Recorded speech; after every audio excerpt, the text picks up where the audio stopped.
السلام علیکم ورحمۃ اللہ وبرکاتہ۔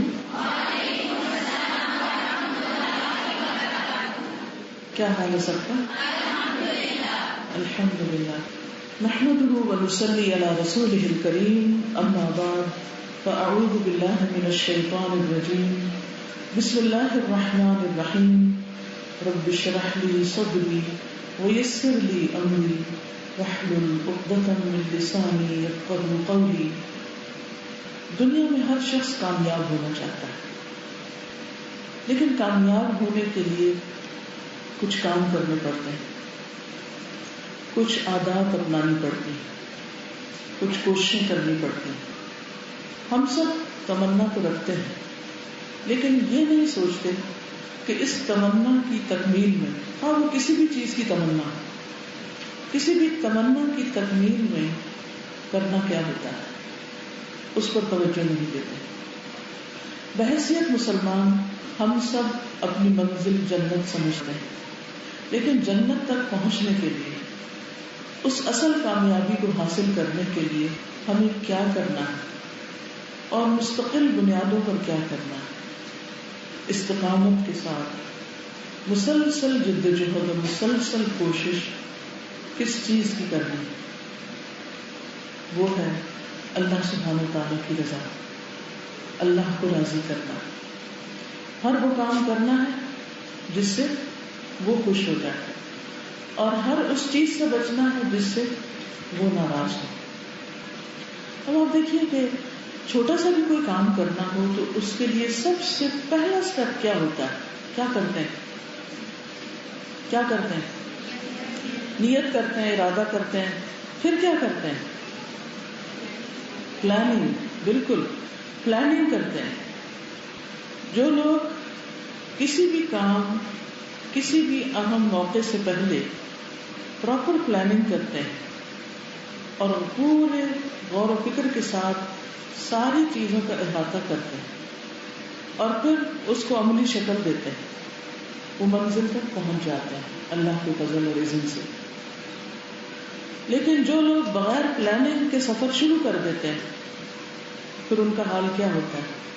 وہ ہمیشہ راستہ بھولتے ہیں اور بہت سی ٹھوکریں کھا کے منزل تک پہنچتے ہیں، اور اس طرح اپنا بہت سا قیمتی وقت ضائع کر دیتے ہیں۔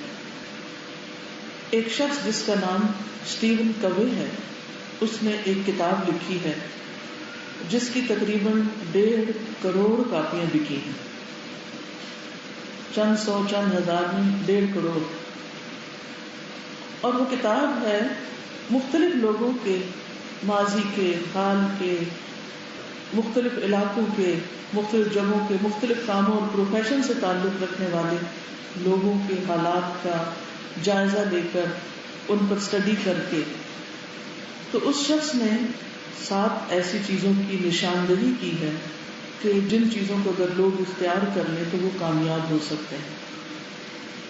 ان عادات میں، ان کرنے کے کاموں میں سب سے پہلا کام اور سب سے پہلی چیز کامیاب لوگوں کی جو عادت اور طریقہ ہوتا ہے، وہ اس نے یہی بتایا ہے کہ وہ کوئی بھی کام شروع کرنے سے پہلے پوری پلاننگ کرتے ہیں کہ یہ کام کیسے کرنا ہے، کتنے وقت میں کرنا ہے، کس طریقے پر کرنا ہے، اور پھر جب وہ کام شروع ہوتا ہے تو اس کے لیے پہلے سے ہی تیار ہوتے ہیں، اور اس وقت پھر انہیں کسی قسم کی کوئی پریشانی نہیں ہوتی، وہ پینک نہیں ہوتے، بالکل مطمئن ہوتے ہیں، سکون سے اپنا کام کرتے ہیں، اپنے کام کو انجوائے کرتے ہیں، اور پھر جس مقصد کے لیے وہ کام شروع کرتے ہیں اس مقصد کو پا بھی لیتے ہیں۔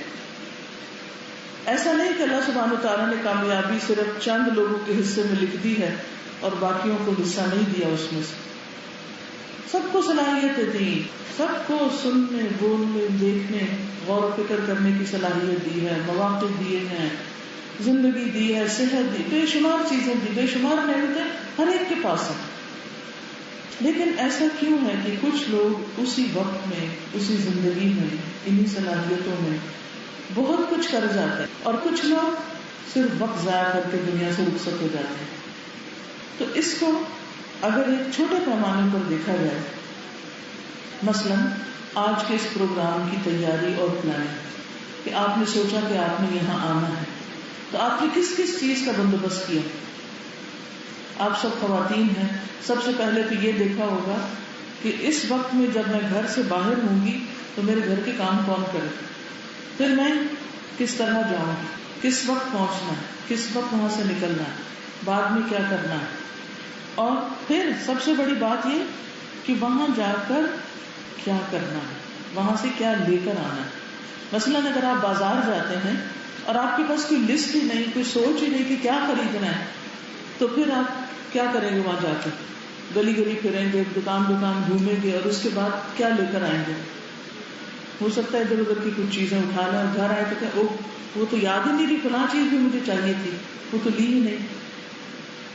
اب ہمارے سامنے رمضان المبارک کا مہینہ آ رہا ہے، رمضان سے پہلے ہی ہمیں اس کی تیاری کرنی، اس کی پلاننگ کرنی کہ ہم نے یہ مہینہ کیسے گزارنا ہے، کس طرح اس سے بھرپور فائدہ اٹھانا ہے، کیونکہ ہمیں نہیں معلوم کہ ہماری زندگی میں اگلا رمضان آتا بھی ہے کہ نہیں آتا۔ اور جو شخص اس مہینے کی جتنی قدر و قیمت پہچانتا ہے اتنی ہی زیادہ وہ اس کے لیے تیاری کرے گا، پلاننگ کرے گا، اس کا انتظار کرے گا، اور پھر سکون کے ساتھ اس مہینے میں داخل ہوگا، اپنے سارے فرائض پورے کرے گا، سارے وہ کام جو کرنے چاہیے اس مہینے میں، جن کے کرنے کا فائدہ ہے، ان کے بارے میں علم حاصل کرے گا، اور پھر وہ کر بھی گزرے گا۔ ہو سکتا ہے تھوڑی بہت چیزیں آگے پیچھے ہو جائیں، لیکن ایسا شخص جو تیاری کے ساتھ رمضان میں داخل ہوتا ہے اس سے بالکل مختلف ہوتا ہے جو اچانک اس میں داخل ہو جاتا ہے۔ تو آئیے آج ہم سب مل کر رمضان کے بارے میں کچھ ذہنی تیاری کرتے ہیں، اور پھر اس کے بعد کچھ عملی تیاری گھروں میں جا کر بھی کرتے ہیں۔ آپ میں سے کچھ لوگوں نے پہلے سے ہی لیکچر سن رکھے ہوں گے، کچھ ذہنی طور پر آپ تیار بھی ہوں گے، لیکن کچھ چیزیں ایسی ہوتی ہیں کہ جن کو اگر بار بار بھی دہرایا جائے تو وہ کم ہوتی، ہر دفعہ ان کی وجہ سے کچھ نئے عمل کے نقطے سامنے آ جاتے ہیں۔ بعض اوقات کسی کام کے کرنے میں اتنی دیر نہیں لگتی جتنی اس کی تیاری میں لگتی۔ کئی دفعہ آپ نے کچھ کھانے ایسے بنائے ہوں گے کہ جن سے پہلے بازار سے سودا سلف لانا اور پھر اس کو دھونا اور پھر اس کی کٹنگ کرنا اور اس کی ساری ریسیپی کو دیکھنا پڑھنا، اور پھر جب آپ اس کو بنانے لگے، پکانے لگے، تو وہ کتنی دیر لگی؟ بہت تھوڑی سی دیر میں سب کچھ بن گیا۔ تو اسی طرح اگر ہم اچھی طرح غور و فکر کے ساتھ اور پورے شرح صدر کے ساتھ کلیئر مائنڈ اپنے کچھ گول اور ٹارگیٹ سیٹ کر لیتے ہیں رمضان کے لیے، تو انشاءاللہ اللہ کی فضل سے رمضان بہت بہتر گزرے گا۔ میری دعا ہے کہ آپ سب کا اور میرا یہ رمضان پچھلے تمام رمضانوں سے بہتر ہو، اور اس سے ہم زیادہ سے زیادہ اللہ تعالیٰ کے قریب ہو سکے، ہم تقویٰ حاصل کر سکیں، جو کہ رمضان یا روزے کا اصل مقصد ہے، جو اس مہینے میں ہم نے کمانا ہے، اللہ کی رضا پا سکیں، تاکہ پھر جب ہم اللہ سبحانہ وتعالیٰ سے ملاقات کریں تو اللہ تعالیٰ ہم سے راضی ہو جائے اور ہم اس سے راضی ہوں۔ اب یہ ہے کہ کسی بھی چیز کو سمجھنے کے لیے انسان کے اپنے اندر سمجھ بوجھ کا ہونا ضروری ہے، اس لیے ہمیں وہ سمجھ بوجھ اللہ تعالیٰ سے مانگنی چاہیے کہ اللہ سبحانہ وتعالیٰ ہمیں رشد عطا کرے، سمجھ بوجھ عطا کرے، صحیح ڈائریکشن دے، چیز کی حقیقت کو سمجھنے کی توفیق دے۔ ہم دیکھتے ہیں کہ سورۃ الکہف میں جن چند نوجوانوں کا واقعہ آتا ہے، انہوں نے جب غار کی طرف پناہ لی، ہجرت کر کے جا رہے تھے، تو انہوں نے اللہ سے دعا کی تھی، کیونکہ انہیں نہیں پتا تھا کہ آگے اب کیا ہونے والا ہے۔ وہ اپنا گھر بار ملک ہر چیز چھوڑ کر آگے تھے۔ انہوں نے دعا کی، ربنا آتنا من لدنک رحمتا وہیئ لنا من امرنا رشدا، اے ہمارے رب ہمیں اپنے پاس سے رحمت عطا کر اور ہمارے معاملے میں درستگی کا سامان مہیا کر دے اور ہمیں سمجھ بوجھ عطا کر دے۔ وہیئ لنا من امرنا رشدا، کہ یہ جو معاملہ ہمیں درپیش ہے اس کے بارے میں ہمیں صحیح سمجھ بوجھ دے دے کہ اب کرنا کیا ہے، اس کو درست کر دے ہمارے لیے. تو دو چیزیں انہوں نے مانگی، رحمت اور رشد.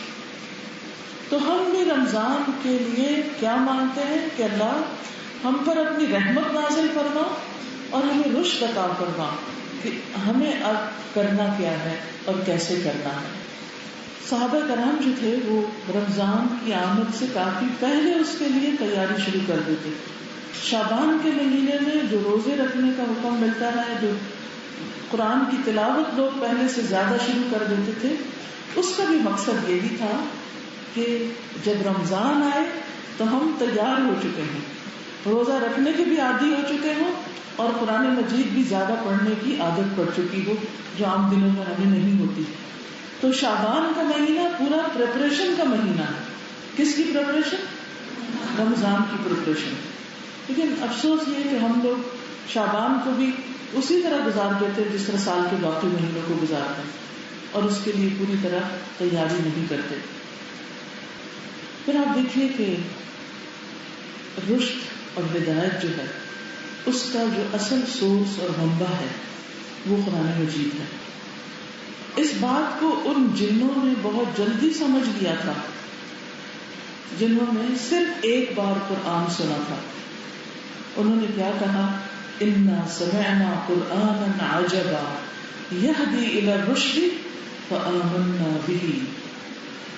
بلا شبہ ہم نے ایک عجیب قرآن سنا ہے جو سیدھی راہ کی طرف لے جاتا ہے، جو رشد کی طرف لے جاتا ہے، تو ہم اس پر ایمان لے آئے ہیں. لہذا ہمیں قرآن سے یہ معلوم کرنا ہے کہ ہمارا رمضان کیسا ہونا چاہیے، رمضان کے روزے کیوں فرض کیے گئے ہیں، ہمیں اپنا کیا گول اور ٹارگٹ سیٹ کرنا ہے، رمضان کے آخر میں ہم نے اپنا جائزہ کیسے لینا ہے، اپنا احتساب کیسے کرنا ہے کہ ساری وہ ایکٹیویٹی جو ہم نے رمضان میں کی اس کے بعد واقعی ہمیں وہ چیز ملی بھی جس کے لیے ہم نے روزے رکھے اور جس کے لیے ہم نے قیام کیا اور تراویح پڑھی اور صدقہ خیرات کی اور دعائیں مانگی، کیا وہ چیز بھی ہمیں ملی یا وہ ملی ہی نہیں اور ہم صرف ایکسرسائز ہی کرتے رہے. اب دیکھیے آپ کوئی بھی کام کیوں کرتے ہیں، مثلا کھانا کیوں کھاتے ہیں تاکہ بھوک مٹے، بھوک مٹانے کے لیے نا. پانی کیوں پیتے ہیں؟ پیاس مٹانے کی. ایکسرسائز کیوں کرتے ہیں؟ فٹ رہنے کے لیے. ٹھیک ہے نا. یہاں کیوں آئے ہیں؟ کچھ سیکھنے کے لیے، رمضان کے بارے میں کچھ جاننے کے لیے. ٹھیک ہے. تو جو بھی ہم کام کرتے ہیں اس سے ہمیں کوئی نتیجہ حاصل ہونا چاہیے. تو بات میں اسٹیون کوے کی کر رہی تھی، وہ کہتا ہے جو کامیاب لوگ ہوتے ہیں ان کی ایک اور بہت بڑی خصوصیت یہ ہوتی ہے کہ وہ اینڈ ان مائنڈ، یعنی انجام سامنے رکھ کے سفر شروع کرتے ہیں کہ پہنچنا کہاں ہے، حاصل کیا کرنا ہے. تو ہمیں بھی صرف روزے ہی نہیں رکھتے جانا، صرف قرآن ہی نہیں پڑھتے جانا، ان دونوں سے کچھ حاصل کرنا ہے. اور وہ کیا ہے؟ تقویٰ. تقویٰ. اور تقویٰ کیوں حاصل کرنا ہے؟ کیونکہ تقویٰ دنیا اور آخرت کے سارے مسائل کا حل ہے. اس کے بغیر ہمارے لیے مشکلات آسان نہیں ہو سکتی. جیسا کہ قرآن مجید میں اللہ تعالیٰ فرماتے ہیں وَمَن يَتَّقِ اللَّهَ يَجْعَلْ لَهُ مِنْ أَمْرِهِ يُسْرًا. جو شخص تقویٰ اختیار کرتا ہے اللہ تعالیٰ اس کے معاملات میں آسانی پیدا کر دیتا ہے. تو تقویٰ سے کام آسان ہوتے ہیں. سورۃ الطلاق میں آتا ہے وَمَن يَتَّقِ اللَّهَ يَجْعَلْ لَهُ مَخْرَجًا وَيَرْزُقْهُ مِنْ حَيْثُ لَا يَحْتَسِبُ. جو تقویٰ اختیار کرتا ہے اللہ تعالیٰ اس کے لیے ہر مشکل سے نکلنے کا راستہ بنا دیتے ہیں اور اس کو وہاں سے رزق عطا کرتے ہیں جہاں سے وہ سوچ بھی نہیں سکتا، اس کے بعد وہ گمان میں بھی نہیں ہوتا، وہاں سے اللہ کی مدد آتی. آخرت کا انجام بھی تقویٰ کے ساتھ ہی ہے. والعاقبۃ للمتقین. اللہ کی محبت بھی تقویٰ کے ساتھ ملتی ہے. واللہ یحب المتقین. تقوی والوں کو اللہ سبحانہ و تعالیٰ کا ساتھ نصیب ہوتا ہے. ان اللہ مع الذین اتقوا والذین هم محسنون. بے شک اللہ ان لوگوں کے ساتھ ہے جو تقوی اختیار کرتے ہیں اور وہ جو محسن ہوتے ہیں، جو احسان کے درجے پر کام کرتے ہیں. تقوی کے بے شمار فوائد ہیں، دنیا کے بھی اور آخرت کے بھی. دنیا میں تو آسانیاں ہی آسانیاں ہو جاتی، زندگی آسان ہو جاتی. یہ نہیں کہ گرمی ختم ہو جاتی ہے اور ہمیں ٹھنڈی ہوا آنے لگتی ہے، یا کچھ باہر کا ماحول ویسا ہی ہوتا ہے لیکن اپنے اندر ایک ٹھنڈ پڑ جاتی. تقوی اس کیفیت کا نام ہے کہ جس میں انسان یہ کہہ سکتا ہے جنتی فی صدری، میری جنت میرے سینے میں ہے. لوگ ویسے ہی ہوتے ہیں، حالات ویسے ہی ہوتے ہیں، ہم بدل چکے ہوتے ہیں. ہمارے دیکھنے کا انداز بدل چکا ہوتا ہے، ہمارے سوچنے کا انداز بدل چکا ہوتا ہے، ہمیں چیزیں کچھ اور دکھائی دینے لگتے ہیں. دنیا کی حقیقت سمجھ میں آنے لگتی، آخرت کی حقیقت سمجھ میں آنے لگتی، پرائرٹیز بدل جاتی. کیونکہ کامیاب لوگوں کی ایک اور صفت یہ ہے کہ وہ چیزوں کو صحیح طرح پرائرٹائز کرتے ہیں، اہم چیزوں کو سب سے پہلے کرتے ہیں، اپنے فرائض کو صحیح طور پر ادا کرتے ہیں، پہلے فرائض کی ادائیگی. تو رمضان ہمیں یہی سکھاتا ہے، اور رمضان کے ذریعے تقوی اور تقوی یہی سکھاتا ہے اللہ کا ڈر اور اللہ کی محبت، کہ ہمیں سب سے زیادہ امپورٹنس اپنی زندگی میں اپنے رب کو دینی چاہیے جس نے ہمیں پیدا کیا، جو ہم پر سب سے زیادہ مہربان ہے، جو ہمیں رزق دیتا ہے، جس کے پاس ہمیں واپس جانا ہے آخرت میں، جس کے ہم پر سب سے زیادہ احسانات ہیں. تو اس لیے بہت ضروری ہے کہ ہم رمضان کو ایک مقصد کے تحت گزاریں اور نظر اس پر ہو ہر روز جائزہ لینا ہے، کیا میرے اندر تقویٰ آ رہا ہے یا نہیں آ رہا، کیا میں متقی انسان بن رہی ہوں یا نہیں بن رہی، کیا رمضان سے میرے اندر کوئی تبدیلی آ رہی ہے یا نہیں آ رہی، کیا میری گفتگو میں کوئی تبدیلی آئی یا نہیں آئی، کیا میرے سوچ کے انداز میں کوئی تبدیلی آئی یا نہیں، کیا میرے دل کی حالت بدلی کہ نہیں بدلی، اس کے اندر کوئی اطمینان اور سکون اور خاص قسم کی خوشی اور راحت محسوس ہونے لگی یا نہیں ہونے لگی، کیا لوگوں کے ساتھ میرے رویے اور معاملات بدلے یا نہیں بدلے. میرے اندر اس رمضان کے ذریعے کیا تبدیلی آ رہی، کیا میں ایک نیا انسان بن رہی ہوں یا نہیں بن رہی. رمضان ہمیں ایک نیا انسان بنانے آتا ہے، ہماری میل کچیل دھونے کے لیے آتا ہے. ہر چیز میلی ہو جاتی ہے نا، کپڑے میلے ہو جاتے ہیں، جسم میلا ہو جاتا ہے، برتن میلے ہو جاتے ہیں، گھر میلے ہو جاتے ہیں، کھڑکیاں، شیشے، گاڑی، جو چیز ہمارے استعمال میں ہوتی ہے ہر چیز میلی ہو جاتی. پھر ہم کیا کرتے ہیں؟ صفائی کرتے ہیں. ایک ڈیلی صفائی ہوتی ہے، ایک ویکلی ہوتی ہے، پھر منتھلی ہوتی ہے، پھر اینوئل صفائی ہوتی ہے.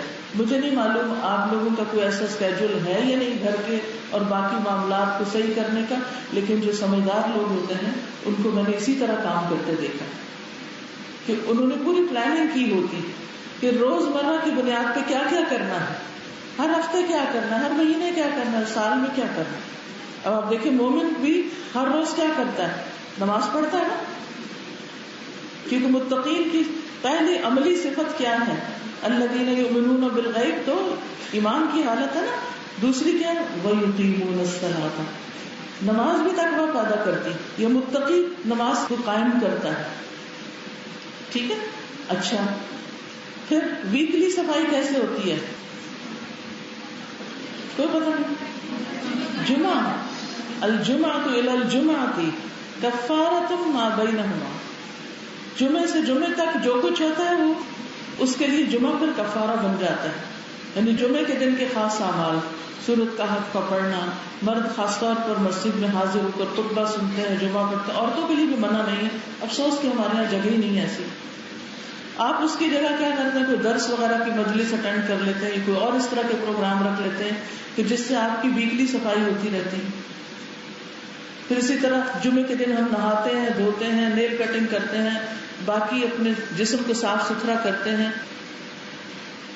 منتھلی صفائی بھی ہوتی ہے, وہ کیا ہوتی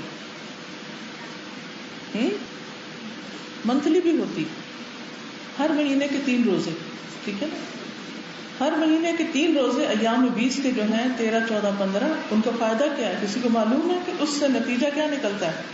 کیا دور کرتے ہیں وہ؟ دل کے کینے کو صفائی ہوئی نا, اندر کی اس دل کی صفائی ہوئی نا, روز بھی ہو رہی ہے, ویکلی بھی ہو رہی ہے, منتھلی بھی ہو رہی ہے, اور اب اینوئل زبردست صفائی کا موسم آ رہا ہے, اور وہ ہے رمضان. رمضان سے رمضان کفارۃ لما بینہما, کفارہ ہے ان دونوں کے درمیان جو کچھ ہوا. پھر سے نئی صفائی, جسمانی طور پر بھی کھانا پینا بند, اور پھر جسم کے سارے ڈائجسٹو سسٹم کو بہت کام, یعنی کہ اس کو آرام ملتا ہے اور کچھ ایسے کام کرنے کا موقع ملتا ہے جو چلتی مشین میں نہیں ملتا. جیسے کارخانوں کو بند کرتے ہیں نا سالانہ یا ماہانہ, یا اور پھر اس کی تھرو صفائی کرتے ہیں, کیونکہ اگر آپ کو صفائی کرنی ہے تو آپ کا کام بند کرو. کچن کی جب صفائی کرتے ہیں تو کیا کرتے ہیں, سارے کام وہاں بند کر کے پھر صفائی کر کے پھر کام شروع کرتے ہیں. تو اس طرح اللہ سبحانہ وتعالیٰ کا بہت بڑا کرم اور بہت بڑا فضل ہے کہ وہ ہمیں ہر سال رمضان جیسا مبارک مہینہ عطا کرتا ہے, کہ جس کے ذریعے ہم اپنے تقوی کی تجدید کرتے ہیں, تقوی کو انکریز کرتے ہیں, تقوی کو مزید بڑھاتے ہیں. یعنی جو کام ہم ہر روز ہر ویک نہیں کر پاتے, پھر وہ دنیا سے تھوڑی بے رغبتی کر کے پوری پلاننگ کے ساتھ رمضان کے اندر شروع کر دیتے ہیں, اور 1 مہینے کے بعد واقعی ایسے محسوس ہوتا ہے کہ اندر باہر سے دھل گئے ہیں. اگر انسان تھوڑا سا اپنی نیت کو صحیح کر کے روزے رکھے اور رمضان پر فوکس کرے. تو ہم نے سب سے پہلے کیا دعا کرنی کہ ربنا, آپ رمضان کو ذہن میں رکھ کے یہ دعا کیجیے, ربنا آتنا من لدنک رحمہ وہیئ لنا من امرنا رشدا, کہ اللہ ہمیں رحمت عطا کر, کیونکہ اللہ کی رحمت اور فضل کے بغیر کیا ہو سکتا ہے, کچھ بھی نہیں ہو سکتا. اور پھر ہمیں صحیح سمجھ عطا کر, کیونکہ رشد کہتے ہیں حقیقت کی وجہ کو پا لینا, کسی چیز کی اصل حقیقت پا لینا, صحیح سمت میں جانا, صحیح ڈائریکشن اختیار کرنا, کہ اللہ ہمیں صحیح ڈائریکشن عطا کر. تو اللہ سبحانہ وتعالیٰ اگر آپ کو رشد عطا کر دیتا ہے تو آپ کو بہت بڑی خیر مل جائے گی, آپ کے قدم بابرکت ہو جائیں گے, آپ اللہ کی طرف جو بڑھیں گے تو انشاءاللہ اللہ سبحانہ وتعالیٰ کا قرب بھی پائیں گے. آپ کی منزلیں مختصر ہو جائیں گی, آپ کی تھکاوٹیں ختم ہو جائیں گی, آپ کے نتائج بہت بہترین ہو جائیں گے, اور پھر اللہ سبحانہ وتعالیٰ آپ کا بہترین ولی اور مرشدہ بن جائے گا, کہ جو بہترین رہنمائی آپ کو عطا کرے گا. حضرت موسیٰ علیہ السلام نے ایک لمبا سفر طے کیا تھا, کس سے ملاقات کے لیے؟ خضر سے ملاقات کے لیے علیہ السلام. اور ان سے کیا سیکھنے کے لیے گئے تھے, کیا پانے کے لیے؟ علم. انہوں نے کیا کہا تھا, هل اتبعک علی ان تعلمنی مما علمت رشدا, کیا میں آپ کے پیچھے چلوں, کیا آپ کے ساتھ چلوں, اس شرط پر کہ جو کچھ آپ کو سکھایا گیا ہے اس میں سے کچھ رشد بھلائی مجھے بھی سکھا دیجیے. جو علم آپ کے پاس ہے اس میں سے مما علمت, یعنی علم تو آ گیا ہے لیکن اس علم میں سے رشد مجھے دیجیے. یعنی آپ کے علم میں علم اور عمل کا جو تجربہ ہے اور جو کچھ آپ کرتے ہیں, اسی لیے آپ دیکھیں کہ خضر علیہ السلام کے سکھانے کا طریقہ کتابی نہیں تھا. انہوں نے کچھ واقعات کے ذریعے ان کو کچھ چیزیں سکھائی تھی جو بظاہر کچھ اور چیزیں بظاہر کچھ اور نظر آ رہی تھی، ظاہریت میں، سطحیت میں، لیکن اس کے اندر کچھ اور حقیقت چھپی ہوئی تھی. تو بعض اوقات ہم بھی دنیا کی ظاہری چیزوں سے کچھ اور ہی نتیجے نکالتے رہتے ہیں، جبکہ اس معاملے کی حقیقت کچھ اور ہی ہوتی ہے. بعض کاموں میں پڑھ کے ہم سمجھتے ہیں ہم بڑے کارنامے کر رہے ہیں، ہم کامیاب انسان ہیں، لیکن حقیقت میں ہم خسارے میں ہوتے ہیں. اور کچھ کام کر کے بعض اوقات ہمیں یوں لگتا ہے جیسے ہم دوسروں سے پیچھے رہ گئے، لیکن اس کی حقیقت کچھ اور ہوتی ہے. صحیح بخاری میں ایک واقعہ آتا ہے ایک بچے کا. نبی صلی اللہ علیہ وسلم نے چونکہ وحی مبارک کے ذریعے ہمیں یہ بات بتائی اور پہنچائی، تو اس لیے ہمارا اس پر ایمان ہے کہ بات بالکل سچی ہے. آپ نے ہمیں یہ بتایا کہ پچھلی قوموں میں سے ایک عورت تھی اور اس کا بچہ دودھ پی رہا تھا. تو وہاں سے ایک سوار گزرا، تو وہ عورت بولی یا اللہ میرے بچے کو اس جیسا بنا دینا. ہر ماں کی ڈریم ہوتی ہے نا، کہتے میرا بچہ اس جیسا بن جائے، اس جیسا کوئی آئیڈیل ذہن میں ہوتے، پھر دعائیں یوں مانگنے لگتے ہیں کہ اللہ میرا بچہ فلاں بن جائے. حالانکہ اللہ سے فضل ہی مانگنا چاہیے. تو بچے نے دودھ پیتے پیتے دودھ چھوڑ دیا، ماں کا پستان چھوڑ کے بول اٹھا. دودھ پیتا بچہ بول اٹھا یا اللہ تو مجھے اس جیسا نہ بنانا. حالانکہ وہ بہت خوبصورت نوجوان گھوڑے پہ سوار جا رہا ہے، دیکھ کے انسان کہتا ہے واہ کیا شان ہے اس شخص کی. اسی لیے ماں کے دل میں ہے کہ میرا بچہ ایسا بن جائے. بچہ بول اٹھا نہیں مجھے ایسا نہیں بننا، اللہ مجھے نہ ایسا بنانا. یہ کہہ کے وہ دوبارہ دودھ پینا شروع ہو گیا. اتنے میں ایک غلام عورت لونڈی وہاں سے گزری جس کو لوگ گھسیٹ رہے تھے، اس پہ ہنس رہے تھے، اس کا مذاق اڑا رہے تھے. تو ماں بول اٹھی یا اللہ میرے بچے کو ایسا نہ بنانا.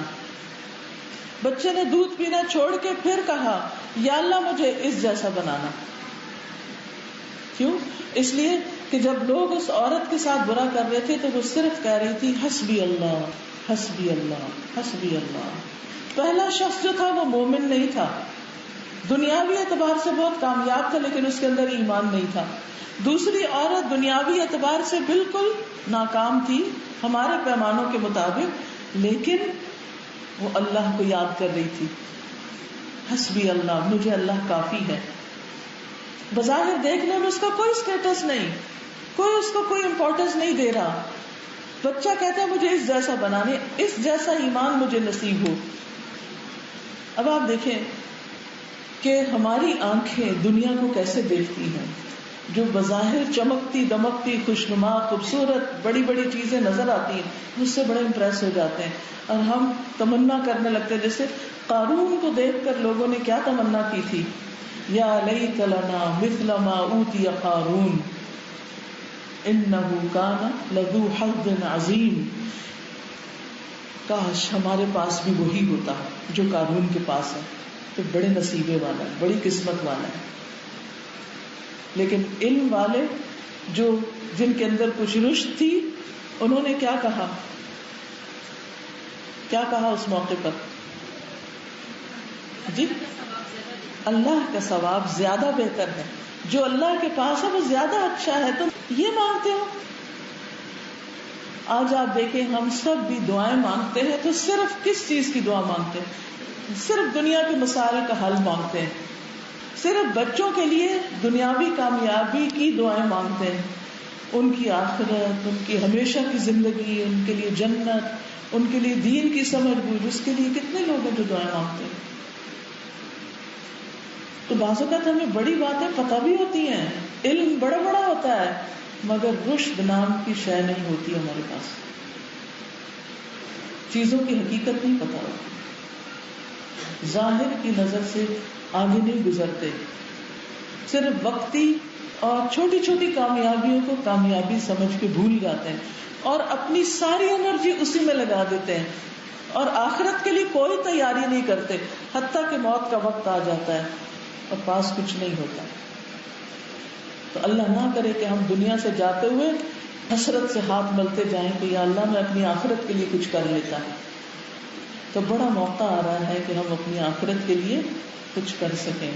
تو اللہ تعالیٰ سے دعا مانگنی ہے کہ اللہ ہمیں رشد عطا کر، کیونکہ رشد کے ذریعے بہت سی ایسی چیزیں حاصل ہو جائیں گی، زندگی کے ایسے گوشے نظر آنے لگیں گے جن پر کبھی آپ نے سوچا بھی نہیں ہوگا، جن چیزوں کی طرف آپ نے توجہ بھی نہیں کی ہوگی، جو کام کبھی آپ کی پرائرٹی نہیں رہے ہوں گے، جن چیزوں کو آپ پس پش ڈالتے رہے ہوں گے. لیکن جب اللہ سینہ کھول دیتا ہے، جب سینے میں روشنی ہو جاتی، جب سمجھ بوجھ اللہ تعالیٰ دے دیتا ہے، تو پھر بعض اوقات لوگوں کی نظر میں چھوٹے کام آپ کو واقعی بڑے امپورٹنٹ لگنے لگتے ہیں اور آپ ان کو کرنے کے لیے ارادہ کر لیتے ہیں، تیاری کر لیتے ہیں اور کر گزرتے ہیں. تو بہرحال رمضان جب آتا ہے تو لوگ یہ سوچتے ہیں کہ اچھا روزوں کی گنتی پوری ہو جائے، ضرور ہونی چاہیے، اللہ سبحانہ وتعالیٰ کا حکم ہے وَلِتُكْمِلُوا الْعِدَّةَ، ایک پہلو یہ ہے اس کا. لیکن دوسرا پہلو کچھ اور بھی ہے اس سے پار، یعنی گنتی پوری کر کے کچھ اور حاصل کرنا ہے، اور وہ ہے تقویٰ. تو ہمیں تقویٰ کے لیے روزے رکھنے ہیں، رمضان میں ساری عبادات کرنی ہے. تقویٰ ہے کیا؟ آپ کہیں گے اس وقت سے تقویٰ بول رہی ہوں، ہوتا کیا ہے تقویٰ؟ سب لوگوں نے تقویٰ کا لفظ بھی سنا ہے، اس کے میننگ بھی پڑھے ہیں. تقویٰ کو مختلف طرح ڈیفائن کیا گیا ہے. تقویٰ کا لفظ جو ہے نا عربی زبان میں واو کافی، یہاں سے وقع یقی، بچنا،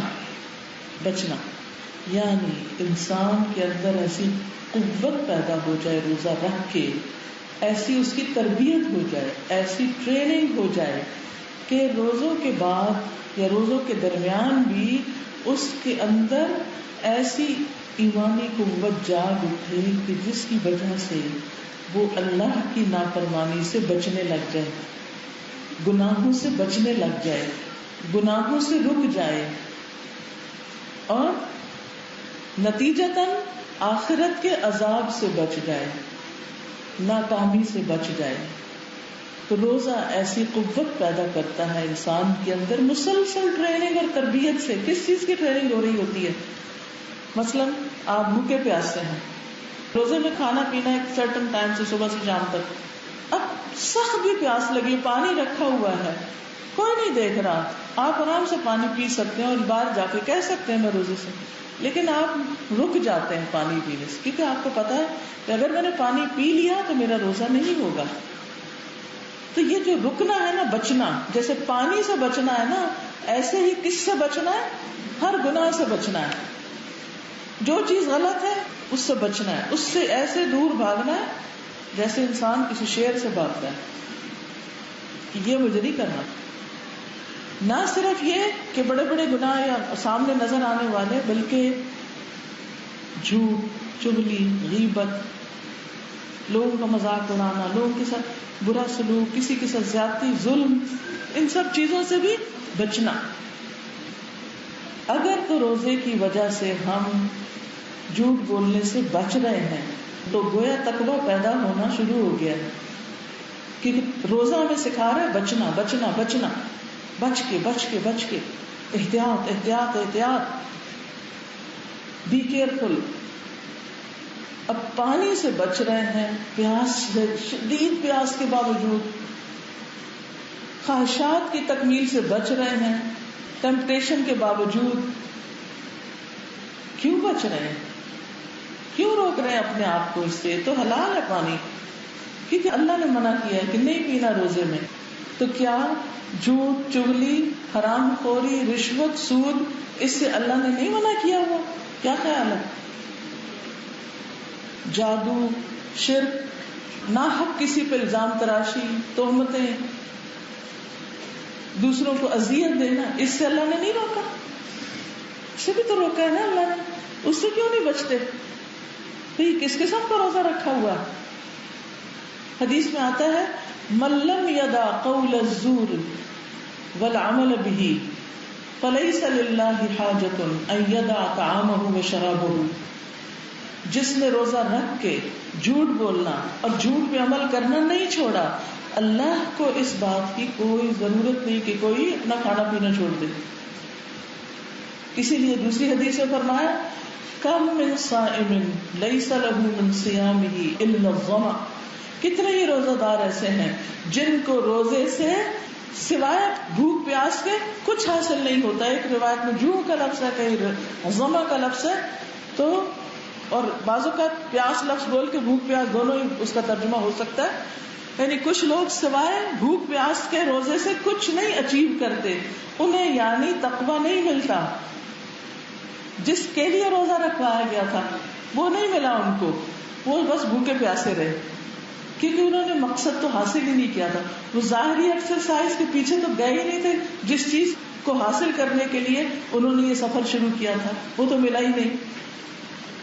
تو پھر ایسی تکلیف اور ایسی مشقت کا کیا فائدہ ہوا، کتنا ہوا؟ ہاں بس ایک نشان لگ گیا کہ ہاں روزہ پورا ہو گیا، کہنے کو روزہ رکھ دیا لیکن حاصل کچھ نہیں ہوا، مقصد نہیں پورا ہوا. اب آپ دیکھیے کہ جب تقویٰ کی جگہ نا آپ بچنا بچنا بچنا، بچ کے بچ کے بچ کے، یہ بس اپنے آپ کو نا یاد کراتے رہنا روزے میں، رمضان میں یہ کام کر لوں، نہیں یہ نہیں کرنا، اس سے بچنا ہے.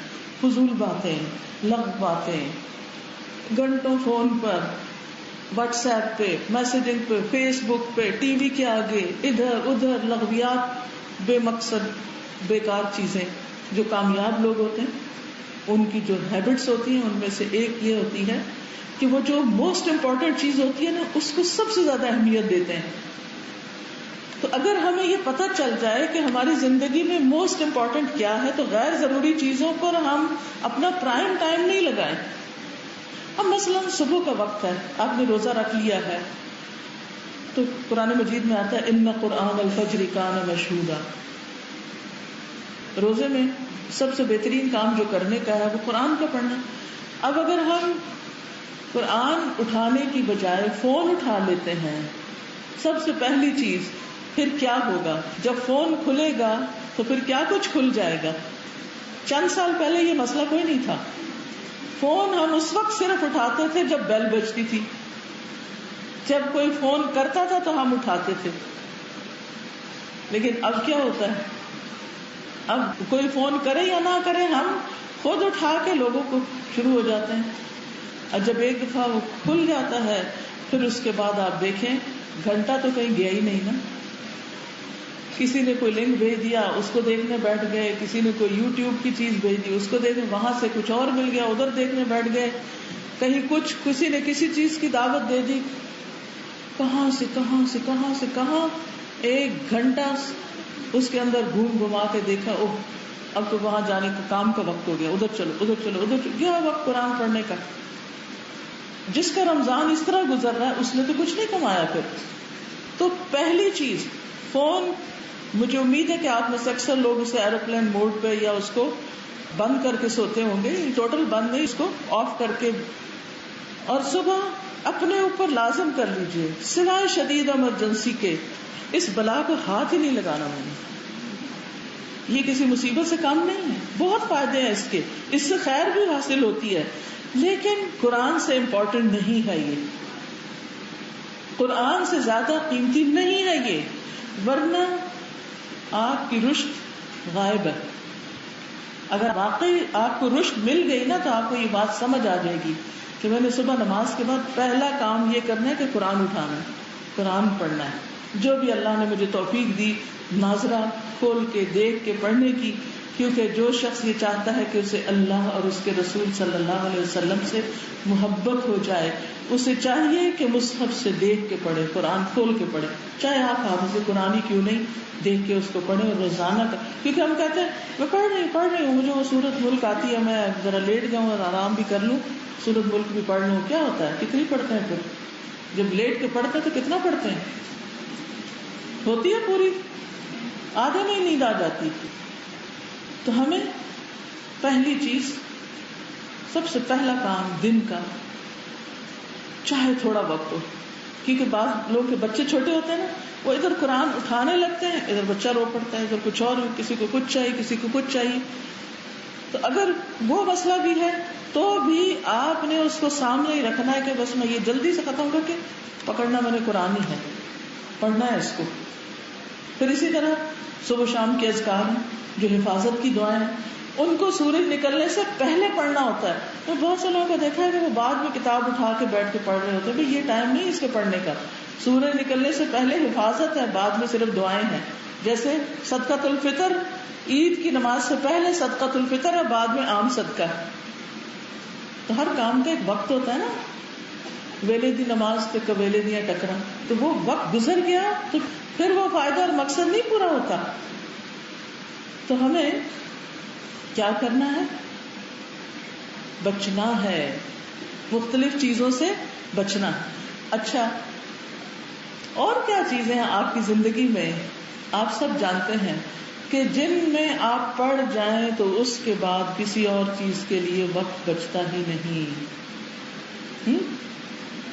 دیکھیں, رمضان کے کچھ چور ہوتے ہیں, یعنی اس کا مطلب یہ ہے کہ وہ ہمارا روزہ بھی خراب کرتے ہیں, ہمارے وقت کو بھی چرا لیتے ہیں, ہماری نیکیوں کو بھی چرا لیتے ہیں, جو نیکی ہم نے کی اس کو بھی ضائع کرا دیتے ہیں یا کرنے ہی نہیں دیتے.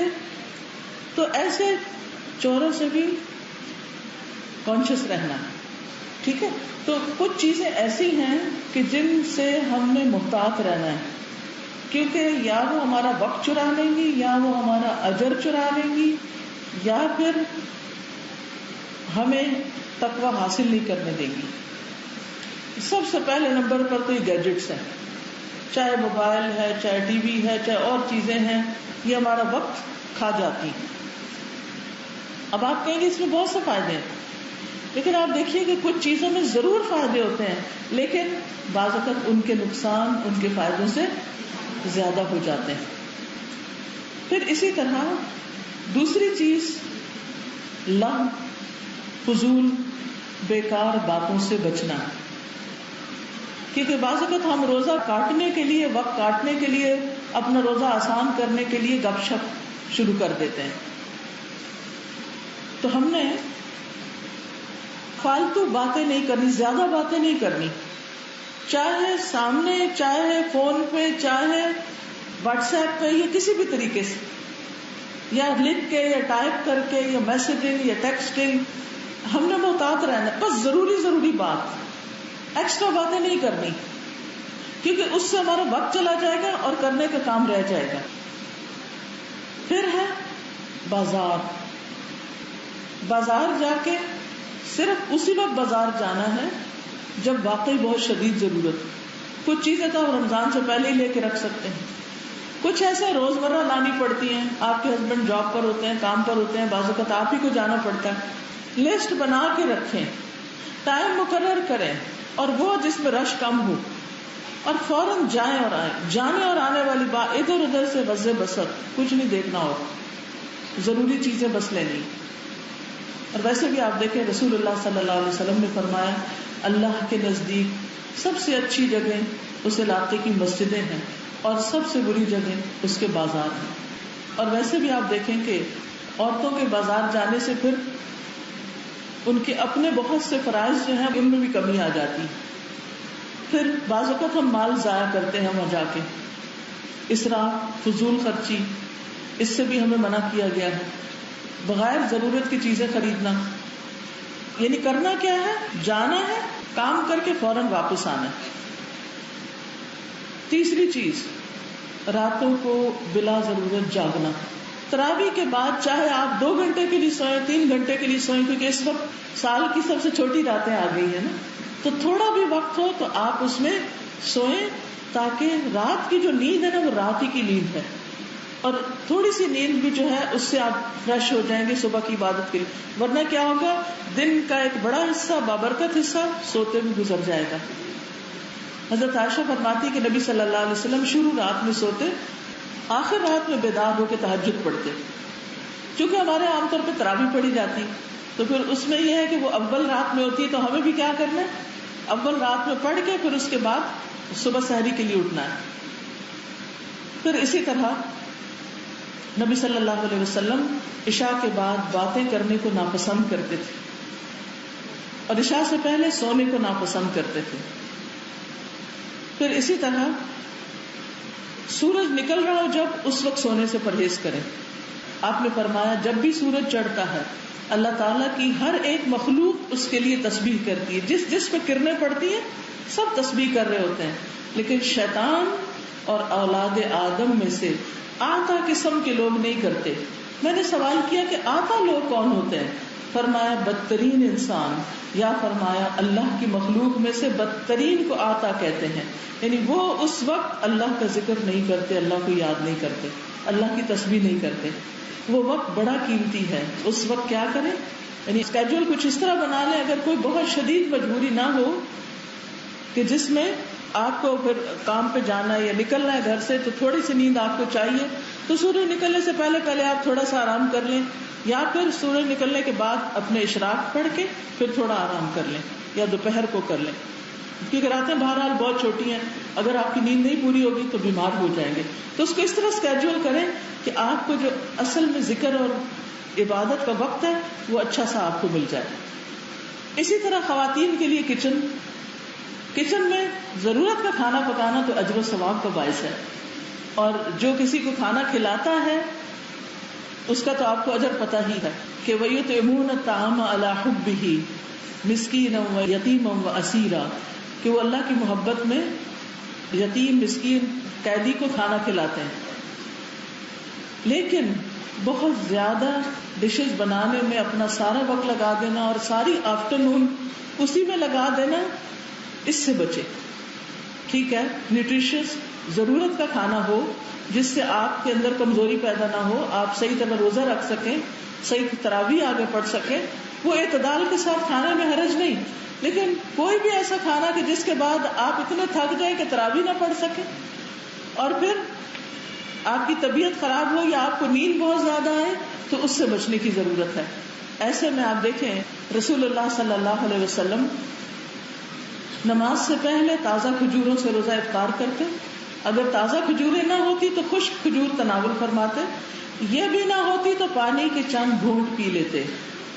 ٹھیک ہے، تو پانی اور کھجور سے روزے کی افطاری. اس کے بعد ٹھیک ہے، اگر آپ بہت ویک فیل کر رہے ہیں تھوڑی سی کوئی چیز لے لیجیے اور پھر نماز پڑھ لیجیے.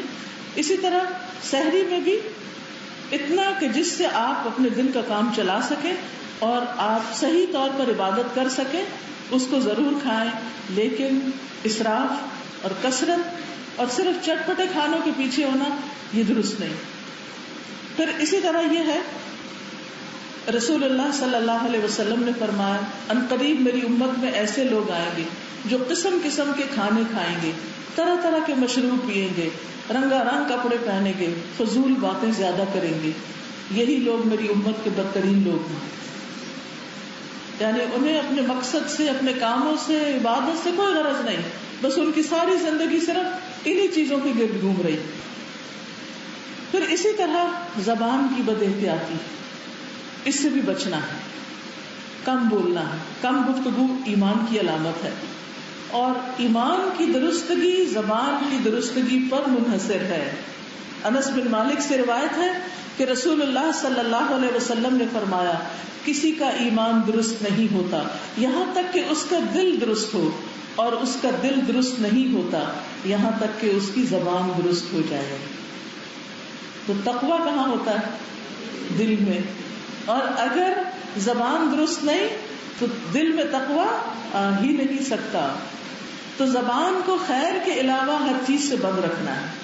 جو بات کرنی ہے اچھی کرنی ہے، نہیں تو چپ رہنا ہے. ایک شخص آیا اور اس نے آپ سے پوچھا کہ مجھے کوئی ایسی بات اسلام کے حوالے سے بتائیے کہ اس کے بعد مجھے کچھ پوچھنے کی ضرورت نہ ہو. آپ نے فرمایا زبان سے اقرار کرو کہ میں اللہ پر ایمان لایا اور اس پر ثابت قدم رہو. میں نے عرض کیا میں کس چیز سے بچوں؟ اس پر نبی صلی اللہ علیہ وسلم نے اپنی زبان کی طرف اشارہ کیا کہ اس سے بچو، یعنی اس کی خرابی سے بچو. پھر لایانی گفتگو نہیں کرنی، بیکار نہیں. رسول اللہ صلی اللہ علیہ وسلم نے فرمایا ایک نماز کے بعد دوسری نماز کہ ان دونوں کے بیچ میں کوئی لغو نہ ہو، یہ علیین میں اندراج کا باعث ہے، یعنی ایسے لوگ علیین میں جائیں گے. آپ صلی اللہ علیہ وسلم نے فرمایا جو خاموش رہا نجات پا گیا. تو فضول باتوں سے پرہیز. نبی صلی اللہ علیہ وسلم نے فرمایا قیامت کے دن میرے نزدیک تم میں سب سے زیادہ محبوب اور قریب بیٹھنے والے لوگ وہ ہیں جو بہترین اخلاق والے ہیں. سب سے زیادہ ناپسندیدہ اور دور رہنے والے لوگ وہ ہیں جو زیادہ باتیں کرنے والے، بلا سوچے سمجھے، بغیر احتیاط کے بولنے والے اور تکبر کرنے والے ہیں.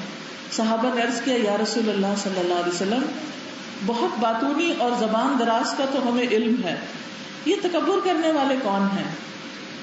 یعنی متفحقون کون ہیں؟ آپ نے فرمایا یہ جو تکبر کرتے ہیں، یعنی اپنی بڑائیاں اور اپنی تعریفیں خود کرتے رہتے ہیں یا دوسروں کو ذلیل کرتے رہتے ہیں. تکبر کی کئی صورتیں ہوتی ہیں نا. تکبر کا معنی بھی یہی ہے کہ انسان دوسرے کو حقیر سمجھے. پھر اسی طرح یہ ہے کہ انسان روزے کی حالت میں گھر سے نکلتے وقت ایسا لباس نہ پہنے کہ جس سے اللہ سبحانہ تعالیٰ نے منع کیا ہے. نماز پڑھتے وقت بھی اپنا لباس صحیح رکھیں. اب دیکھیں کہ ہماری خواتین نے اپنے اوپر اویلیبلٹی کا مسئلہ ہے یا صرف پریشر ہے لوگوں کا، لوگوں کو دیکھا دیکھی بعض اوقات تنگ پجامے پہننا شروع کر دی. اور آپ دیکھیے کہ اس میں پھر جب نماز ہم پڑھتے ہیں اور نماز میں ہمارا جسم ڈھکا ہوا نہیں ہوتا تو نماز ہی نہیں ہوتی، کیونکہ بہت ٹائٹ لباس جو ہے جو جسم کے ساتھ چپکا ہوا ہے، یعنی پجامہ وغیرہ، اوپر تو اگر ٹائٹ بھی ہے تو آپ چادر بکل وغیرہ لے لیتے ہیں تو یعنی بدل جاتی حالت، لیکن ٹانگیں اور پھر اگر بہت لمبے چوک ہیں تو پورے ہپس، یا پھر سی تھرو کیونکہ گرمیوں میں لون کے کپڑے پہنتے ہیں تو اس میں جسم نظر آ رہا ہے، یا پھر نماز پڑھتے ہوئے دوپٹہ ایسا لیں گے کہ بال بھی دکھ رہے ہیں. تو ایسی چیزوں سے نماز نہیں ہوتی. ہر کام کے کرنے کا ایک طریقہ ہے نا، کچھ کنڈیشنز ہیں. یہ کنڈیشن میں نے اور آپ نے نہیں لگائی، یہ کس نے بتائی ہے کہ نماز کی ویلیڈیٹی کے لیے کیا ضروری ہے؟ جسم کا پاک ہونا، جگہ کا پاک ہونا، قبلہ رخ ہونا، عورت کے لیے لباس کا ساتر ہونا. تو یہ چیز بھی تقویٰ کے منافی ہے، یہ بھی تقویٰ کے خلاف ہے کہ آپ اللہ کی عبادت ایسے لباس میں کریں کہ جس کو پہن کے اللہ تعالیٰ آپ کی طرف دیکھنا بھی پسند نہ کرے، کہ آپ نے اس کی نافرمانی کا کام کیا ہوا ہے. تو اس سے بھی آپ نے بچنا ہے. پھر اسی طرح رمضان میں ایک اور چیز جس سے بچنا ہے وہ ہے بخل، کنجوسی. صدقہ جہنم کی آگ سے بچاتا ہے، اور سب سے بہترین صدقہ رمضان کا صدقہ ہے. نبی صلی اللہ علیہ وسلم ویسے بھی بڑے سخی تھے، لیکن رمضان میں جب جبریل سے آپ کی ملاقات ہوتی تو آپ بارش لانے والی ہوا سے بھی زیادہ سخی ہو جاتے، یا دوسری بات میں تیز آندھی سے بھی زیادہ آپ کی سخاوت بڑھ جاتی. ہر ایک تک آپ کی سخاوت ہوتی، یعنی ہر ایک کو دے رہے ہوتے تھے، سب کو. اس میں پھر آپ روزہ افطار کرنے کا اہتمام بھی کر سکتے ہیں. پھر اسی طرح غریبوں میں راشن کی تقسیم کر سکتے ہیں، لوگوں کو پانی پلانے کا انتظام کر سکتے ہیں، جیسے مسافروں وغیرہ کو. بعض اوقات ایسا ہوتا ہے کہ لوگ گھروں کو جا رہے ہوتے ہیں، راستے میں روزہ کھل جاتا ہے، پانی کا کوئی انتظام نہیں ہوتا. مختلف جگہوں پر کولر لگوا سکتے ہیں، کچھ بھی کر سکتے ہیں جو آپ روزہ داروں کی سہولت کے لیے مسجدوں میں جا کے پتہ کریں کہ وہاں پانی کا نمازیوں کے لیے صحیح انتظام ہے یا نہیں. ایسے کوئی بھی کام آپ خاص طور پر رمضان میں خیر اور بھلائی کے اپنے اپنے طریقے پہ سوچ لیجیے، جو بھی آپ کے آس پاس ہے آپ اس کو کر سکتے ہیں. پھر اسی طرح رمضان کے مہینے میں ایسی مجلسوں سے پرہیز کریں جس میں اللہ کا ذکر نہ ہو. یعنی ویسے تو کوئی کافی پارٹی شادی وغیرہ تو رمضان میں دن میں نہیں ہوتی، لیکن اس کے علاوہ بھی کوئی ایسی مجلس کچھ بھی ہو، کہیں ضرورتاً جانا پڑتا ہے، ملاقات ہوتی ہے، اس کو مختصر کریں، فوراً لوٹیں. عام دنوں میں بھی انسان ایسی مجلس سے پرہیز کرے کہ جہاں اللہ کا کوئی ذکر نہ ہو، کیونکہ قیامت کے دن ہر وہ مجلس انسان کے لیے حسرت کا سبب بن جائے گی کہ جس میں انسان اللہ کو یاد نہ کرے. اللہ سبحانہ وتعالیٰ فرماتے ہیں یا ایھا الذین آمنوا اذکروا اللہ ذکرا کثیرا وسبحوہ بکرۃ واصیلا. عام دنوں میں بھی ذکر کرنا ہے، لیکن تقوی کے حصول کے لیے رمضان میں خاص طور پر بہت کثرت سے ذکر کرنا ہے. واذکروا اللہ کثیرا لعلکم تفلحون. کثرت سے اللہ کو یاد کرو تاکہ تم کامیاب ہو جاؤ. پھر اسی طرح ہر وقت اٹھتے بیٹھتے چلتے پھرتے ہر وقت اللہ کی تسبیح کرتے رہیں. قرآن مجید میں منافقین کی صفت آتی ہے وَلَا يَذْكُرُونَ اللَّهَ إِلَّا قَلِيلًا کہ وہ اللہ کو یاد نہیں کرتے مگر بہت تھوڑا. اسی طرح اور جو چیز رمضان کے روزے کو خراب کرتی ہے وہ ہے حقوق العباد میں کوتاہی، جس میں سب سے پہلے والدین کی نافرمانی یا والدین کو ستانا یا والدین کا خیال نہ رکھنا یا ان کی ضروریات پوری نہ کرنا. انسان پر سب سے زیادہ حق کس کا ہے؟ والدین کا. تو رمضان میں خصوصاً اپنی توجہ کرنی ہے کہ میرے ماں باپ کس حال میں ہیں، ان کو کسی چیز کی ضرورت تو نہیں، ان کو کوئی کام تو نہیں. بعض اوقات ایسا ہوتا ہے کہ وہ ہم سے اور کچھ نہیں چاہتے، وہ کہتے ہیں اچھا ہمارے حصے میں جا کے تم ذرا صدقہ خیرات کراؤ، یہ چیز تقسیم کراؤ، یہ فلاں کو دے دو. یا وہ فوت بھی ہو چکے ہوتے ہیں تو بعض اوقات آپ کو وصیت کر جاتے ہیں کہ ہر رمضان میرے لیے یہ کام کر دینا. کوئی بھی چیز ہو سکتی ہے جس کے ذریعے آپ ان کے ساتھ احسان کا معاملہ کر سکتے ہیں. تو آپ نے رمضان میں خاص طور پر دیکھنا ہے کہ حقوق العباد میں والدین کے لیے آپ نے کیا کیا، اس سے بھی آپ کے اندر تقویٰ پیدا ہوگا. پھر اسی طرح سارے جتنے بھی بیکار کام ہیں ان کو ہم نے چھوڑ دینا ہے اور مسلسل اپنا احتساب کرتے رہنا ہے کہ رمضان میں ہم اللہ تعالیٰ کا قرب کتنا پا رہے ہیں. اس کے لیے سب سے زیادہ یہ ہے کہ اپنی نیت کا جائزہ لینا ہے کہ کوئی بھی کام آپ اگر کر رہے ہیں، نماز پڑھ رہے ہیں، تراویح پڑھ رہے ہیں، ذکر کر رہے ہیں، روزہ رکھے ہوئے ہیں، صدقہ خیرات کر رہے ہیں، کس کے لیے کر رہے ہیں. کیونکہ تقویٰ کے لیے سب سے پہلی شرط جو ہے اخلاص ہے کہ ہر کام اللہ کے لیے ہو، ہر کام اللہ کے لیے ہو. کیونکہ قرآن مجید میں آتا ہے وَسَيُجَنَّبُهَا الْأَتْقَى الَّذِي يُؤْتِي مَالَهُ يَتَزَكَّى ان قریب تقویٰ والا اس جہنم سے دور رکھا جائے گا جو اپنا مال اس لیے خرچ کرتا ہے کہ وہ پاک ہو جائے، یعنی تزکیے کے لیے، تقویٰ حاصل کرنے کے لیے. کسی کام میں شہرت مقصود نہ ہو، بندوں سے جواباً توقعات نہ رکھیں کہ ہم نے ان کو اتنا دیا یہ بھی ہمیں بہت کچھ دیں. نہیں، آپ اپنا فرض ادا کریں، باقی توقع اجر اور ثواب کی اللہ تعالیٰ سے رکھیں. پھر اسی طرح ہر جگہ اللہ کی موجودگی کا احساس کہ میرا رب مجھے دیکھ رہا ہے. نماز پڑھیں تو یہ یاد رہے کہ اللہ دیکھ رہا ہے، تو پھر اس سے کیا ہوگا؟ اخلاص پیدا ہوگا. پھر اسی طرح اللہ کی عبادت تقویٰ پیدا کرنے کا ذریعہ یا ایھا الناس اعبدوا ربکم الذی خلقکم والذین من قبلکم لعلکم تتقون. پھر اللہ تعالیٰ کی اطاعت اور فرمانبرداری کے باقی سارے کام، اس کی دی ہوئی ہدایت کو اپنانا، اس کے رسول صلی اللہ علیہ وسلم کی اطاعت کرنا. تیسری چیز تقویٰ کے حصول کے لیے گناہوں سے بچنا، اور گناہوں کے ساتھ ساتھ شبہات سے بھی بچنا، شک والی چیزوں سے بھی بچنا. کیونکہ ابن عمر کا قول ہے کہ بندہ تقویٰ کی حقیقت کو پہنچ نہیں سکتا جب تک کہ اس بات کو بالکل نہ چھوڑ دے جو دل میں کھٹکتی ہو. یعنی جس چیز کو آپ مناسب نہیں سمجھتے، ٹھیک نہیں سمجھتے، اسے چھوڑ دیا جائے اور اپنے شر سے لوگوں کو محفوظ رکھا جائے. تو چونکہ تقویٰ کا مقام دل ہے تو دل کو صاف رکھنا ہے برے خیالات سے، حسد سے، بغض سے، نفرت سے، بدگمانی سے. اپنے دل کی حفاظت کرنی ہے، دلوں کو گندگی سے بچانا ہے، دلوں کو مردہ ہونے سے بچانا ہے. پھر زبان کی حفاظت کی بات تو پہلے بھی ہو چکی. پھر اسی طرح یہ ہے کہ خوشی سے روزہ رکھنا ہے. خوشی سے جو عبادت کی جاتی ہے اس کے نتیجے میں سکون حاصل ہوتا ہے، تقویٰ حاصل ہوتا ہے. پھر دعاؤں کی کثرت کرنی، ذکر، تلاوت، دعا. اللہ تعالیٰ سے ضروری جتنی بھی آپ کی زندگی میں خواہشات ہیں وہ لکھ لیں اور ہر روز ایک دفعہ وہ ساری دعائیں پڑھ لیں، کیونکہ روزہ دار کی ایک نہ ایک دعا روز قبول ہوتی. کیا پتا آپ کی کون سی دعا اس دن قبول ہو جائے. پھر رات کو تراویح یا تہجد کا اہتمام لازمی کرنا.